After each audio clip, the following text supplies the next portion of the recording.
Hi, welcome to my video. This channel is about positivity and well-being, good mental health. So my first video is 5 ways on how to improve friendships. So number 1 is talk to each other. Communication itself is vital and provides a solid foundation for maintaining equilibrium between friends. Sharing stories from your life can create a bonding experience that can last a lifetime. So tell each other stories, describe experiences, and compare the different experiences to what both you and your friends have. It can be vital. Sometimes with the friendships, you may see somebody once a month, or say 3 to 4 times a year. However, a deep, fully grounded friendship will withstand time and space, and the stories you tell each other will remind you of the bond you share with your friends or your partner. This can also be true in relationships. Effective communication between partners can increase trust, thereby avoiding negative misunderstandings. This build-up of trust can also prevent arguments, which can often be the result of misunderstanding the context of what is said in the present moment. However, it is important not to beat each other up when we don't get it right, which can often happen. It can happen every day. Recognise a blip when it happens and don't catastrophize on the misunderstanding of the present moment. Often, space may be the answer in order to be more harmonious in a relationship. Now, wanting space doesn't mean that you're not interested or you're moving away from your partner. It can just be the respect of each other, to respect each other's boundaries and have that confidence and security knowing that when you're apart, it can be healthy. Number 2, share your passions. It's healthy to share passions. Ask yourself some much needed questions.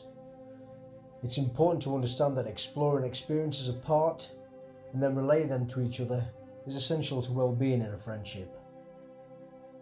So you could have varying different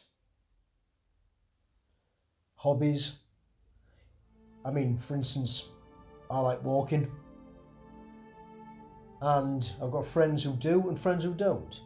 But again, that's healthy, because when you get together, you can give them and share with them the how great walking can be, and then they can also give their experiences of what they might be interested in, which can deepen a bond of friendship in the long run every time. And does your friends reciprocate in your passions? Do they show an interest, which is also vital?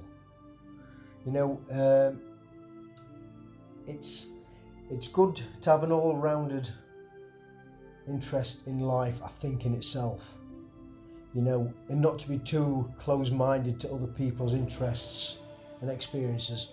And being a good friend is having the ability to listen and therefore communicate more effectively them experiences onto your friends. So on the subject number 3, which is similar to 2, it's we like musical pleasures as an example of sharing your passions.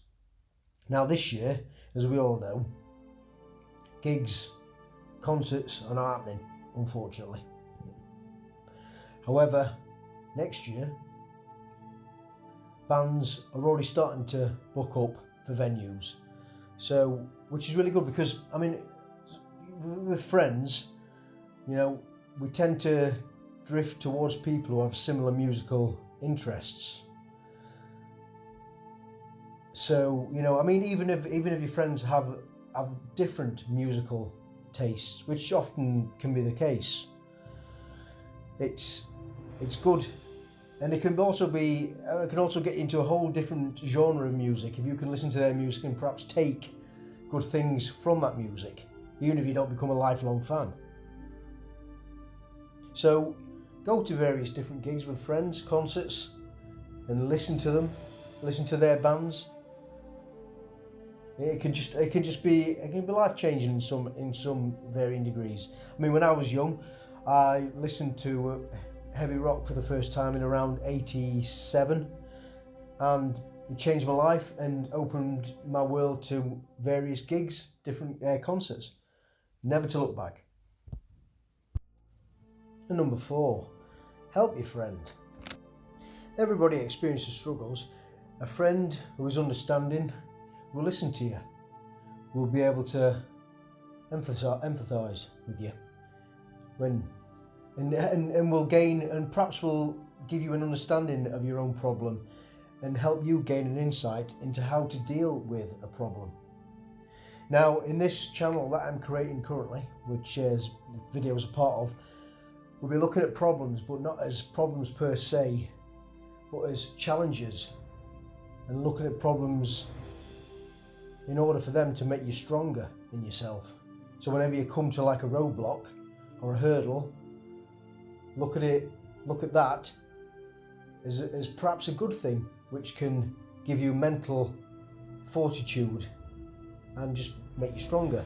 But a friend, a friend may come to you with a problem, and you can help them gain an understanding, which will in turn increase the depth of your friendship, which is invaluable for both you and your friend or partner. Which is not encouraging a victim mindset, but perhaps give them strategies in order to better themselves, in order to open a door in their mind to then look for a solution. And that is invaluable, absolutely invaluable. And also helping a friend is awesome. And it's been shown to increase lifespan, reduce depression. Why is this? Well, for one, it takes your mind off your problems. Like reading, it refocuses the mind and aids a connection. And volunteering has again been shown to stave off depression, increase lifespan, and it can just help you smile, and it's selfless, and that's got to be a good thing. Number 5, get to know your friends' dreams and aspirations and fears. It's always good to ask questions and have the ability to see the world in their eyes as opposed to your own.